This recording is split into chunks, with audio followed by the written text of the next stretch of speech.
Welcome to RKV science talk. நான் doctor Keerthika. நம்ம போன வீடியோவில் எப்படி டிஎன்ஏ ஒரு மல்டிபிள் ஆரிஜின் ஆஃப் ரெப்ளிகேஷன்ல இருந்து என்சைம் ஹெலிகேஸ் பைண்ட் ஆகி ரெண்டு டைரக்ஷன்லயும் ஹைட்ரஜன் பாண்ட்ஸை பிரேக் பண்ணி ஒரு ஆரிஜின் ஆஃப் ரெப்ளிகேஷன்ல ரெண்டு ரெப்ளிகேஷன் ஃபோர்க் ஃபார்ம் ஆகுது. கட் பண்ணும்போது வர சூப்பர் காயிலிங்கை டோப்போ ஐசோமரேஸ் ப்ரிவென்ட் பண்ணுது. செப்பரேட் ஆன ஸ்டாண்டு திருப்பியும் ஒன்று சேராமல் இருக்கிறது எஸ்எஸ்பி ப்ரோட்டீன்ஸ் பிடிச்சி வைக்குதுன்னு பார்த்தோம்.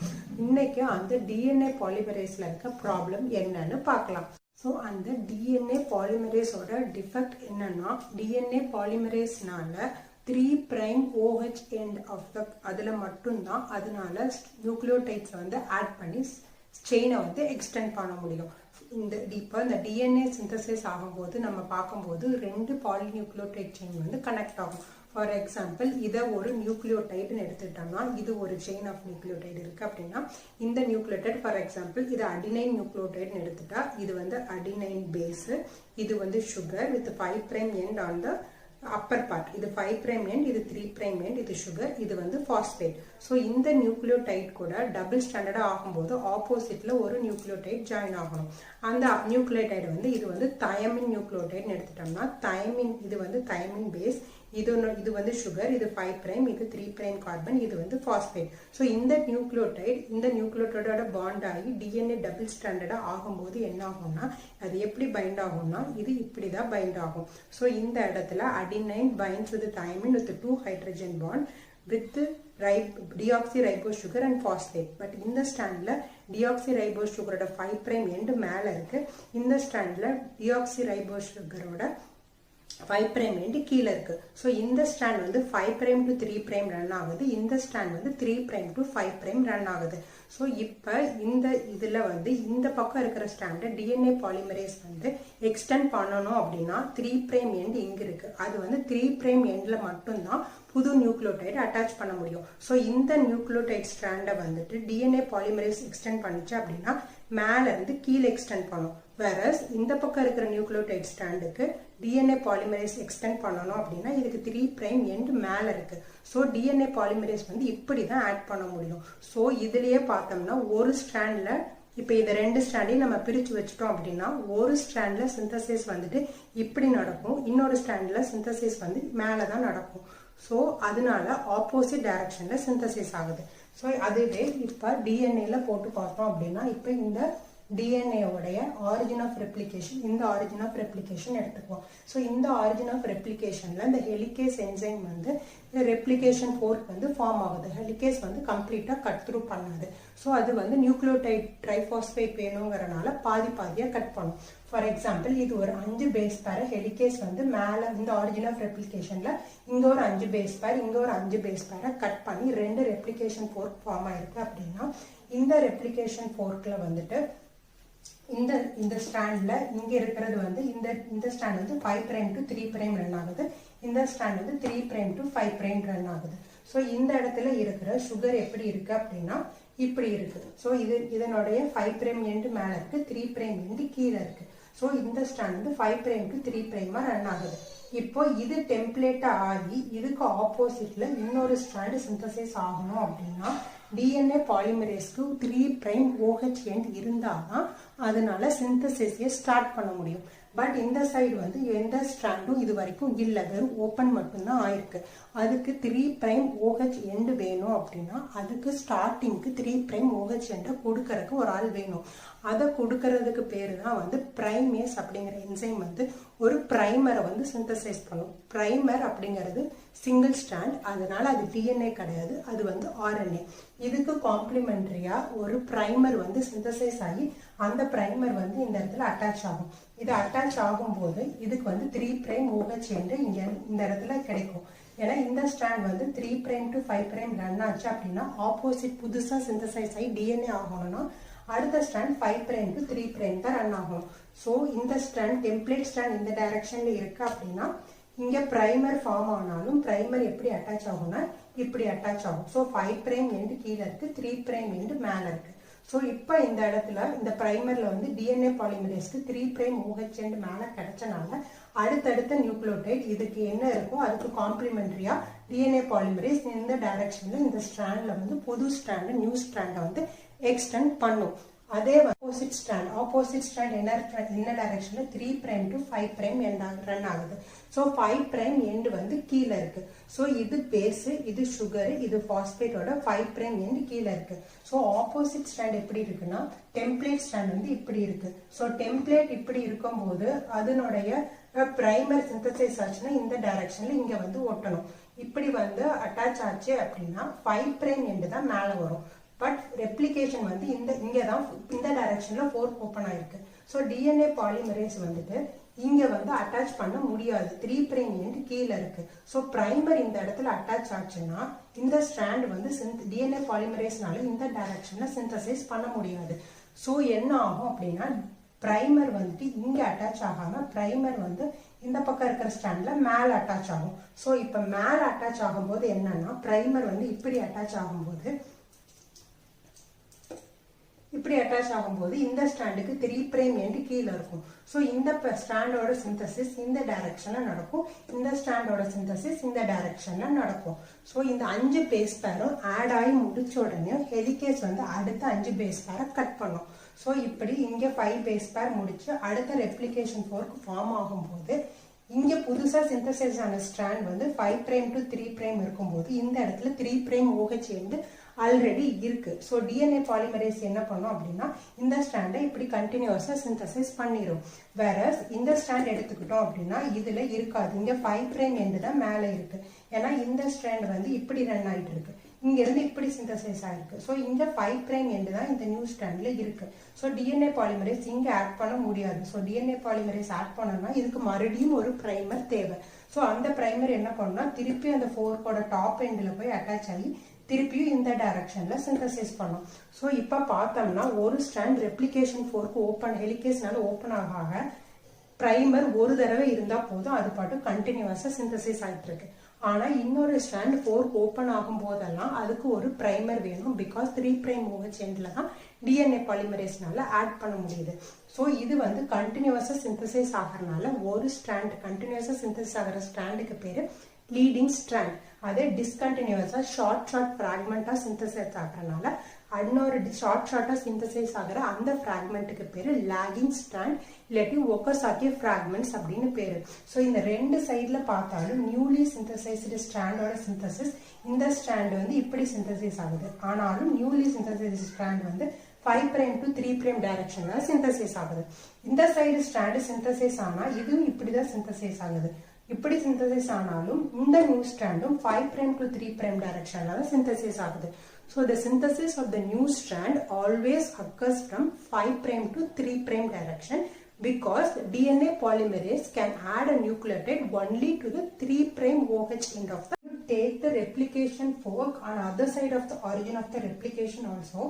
The leading strand and the lagging strand are both synthesized in the direction of 5 prime to 3 prime. This is the leading strand of this fork and this is the lagging strand of this fork. But the synthesis is always occurring from 5 prime to 3 prime direction. But the template for this leading strand is in the direction of 3 prime to 5 prime.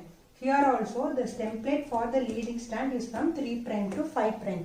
So the direction of the template strand is 3 prime to 5 prime and the template strand will produce a leading strand. Whereas the lagging strand, the strand which acts as a template to synthesize the lagging strand or Okazaki fragments, the direction is 5 prime to 3 prime. Here also the direction of the strand which produces the lagging strand is 5 prime to 3 prime. So the strand which acts as a template for the synthesis of the lagging strand is a coding strand and the polarity and the direction of the coding strand is always 5 prime to 3 prime and the coding strand will produce a lagging strand or a Okazaki fragments. So when the question is what is the direction of the new strand synthesis, the direction of the new strand synthesis is always 5 prime to 3 prime. When they ask what is the direction of a template strand, the template strand, the direction is always 3 prime to 5 prime and it leads to production of a leading strand. When they ask what is the direction of the coding strand, the coding strand is always from 5 prime to 3 prime. The coding strand will produce a lagging strand or a Okazaki fragment. Prokaryotes there are 3 DNA polymerases, DNA polymerase 1, 2 and 3. 1 and 2 வந்துட்டு DNA repair mechanismல இருக்கும். DNA polymerase 3 வந்து polymerization பண்ணும். Whereas in eukaryote there are 5 DNA polymerases. இது மாதிரி one side of the forkல leading strandும் other side of the forkல lagging strandும் synthesis ஆகும். So இதில் இருக்க அந்த ப்ரைமர் வந்து RNA. அந்த ப்ரைமரை வந்து ரிமூவ் பண்ணிட்டு இதில் DNA அட்டாச் ஆனால் தான் DNA வந்து கம்ப்ளீட்டாக சிந்தசைஸ் ஆகும். ஸோ இந்த ப்ரைமரை வந்து DNA பாலிமரேஸ்ல இருக்க எக்ஸோநியூக்ளியஸ் ஆக்டிவிட்டி மூலமா இந்த ப்ரைமர் வந்து ரிமூவ் ஆகிட்டு இந்த கேப் வந்து DNA லைகேஸ் அப்படிங்கிற என்சைம் வந்து ஃபில் பண்ணும். So finally, eukaryotic DNA have multiple origin of replication. So இந்த ரெண்டு origin of replication எடுத்துட்டா ஒரு replicationக்கு ரெண்டு replication fork form ஆகுது.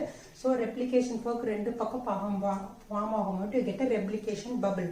So இந்த bubble இப்படி இந்த direction extend ஆகி இது இந்த direction extend ஆகும்போது இந்த ரெண்டு bubble join ஆகி ஒரே bubble ஆகும். இது மாதிரி DNAல multiple origin of replicationல ரெண்டு direction replication proceed ஆகி ஒரு bubble இன்னொரு bubble மீட் ஆகி இது மாதிரி ஒரே இதுல ரெண்டு ஸ்ட்ராண்ட் வந்து இது வந்து செப்பரேட் ஆகி ரெண்டு டிஎன்ஏவா மாறும்போது ஒரு டிஎன்ஏலயும் ஒரு template strand from which is original strand, another is newly synthesized strand, leading to semi-conservative model of replication. Let's recap the DNA replication. Prokaryotes have a single and circular chromosome, so they have only one origin of replication.